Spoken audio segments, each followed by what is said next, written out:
పెద్ద మేడం గారు, ఇదంతా ఒక ట్రాప్. నేను గనక అక్కడ నువ్వు గనక కలగ చేసుకోకపోయి ఉంటే ఆ ఆస్తి మాదయ్యేది. బిజినెస్ నీకు మాత్రమే కాదు, నాకు కూడా తెలుసు. నిన్ను ఇంటి దగ్గరే వద్దన్నాను. మా తాతే నా మాట వినలేదు. ఇప్పుడు మీరేం సమాధానం చెప్తారో చెప్పండి.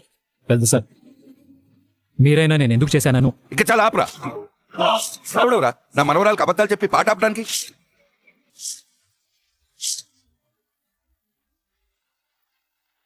పాపం తనేదో వేలం పాటలో రెస్టారెంట్ దక్కించుకొని తను ప్రూవ్ చేసుకోవాలని ట్రై చేస్తుంటే నువ్వెవడెవరా ఆపడానికి? ఏ బిజినెస్ గురించి మాకు తెలీదా? నీ దగ్గర మేము పాఠాలు నేర్చుకోవాలా? నీలాంటి వాళ్ళు ఇంట్లో ఉండడానికి వీర్లేదు. జోస్నా, నువ్వు వెళ్ళా అగ్రిమెంట్ తీసా. తాత, నీ విషయంలో కార్తీక్ ఇంత తప్పు చేసిన తర్వాత నేను వీడిని క్షమించకూడదు. ముందు వెళ్ళి అగ్రిమెంట్ తీసాపో.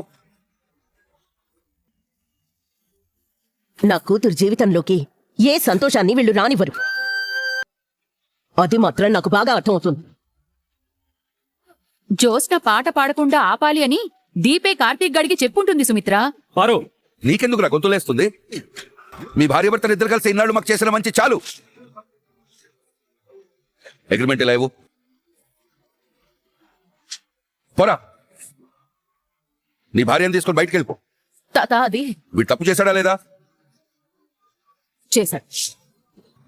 దశరథ, ఇలాంటి వాడిని ఊరికే వదిలేయాలా? వదలకూడదు నాన్న. నువ్వు చెప్పు జోస్నా, ఊరికే వదిలేయాలా? వదలకూడదు తాత. ఏం చేయాలి? మెడ పట్టుకుని బయటికి గెంటేయాలి.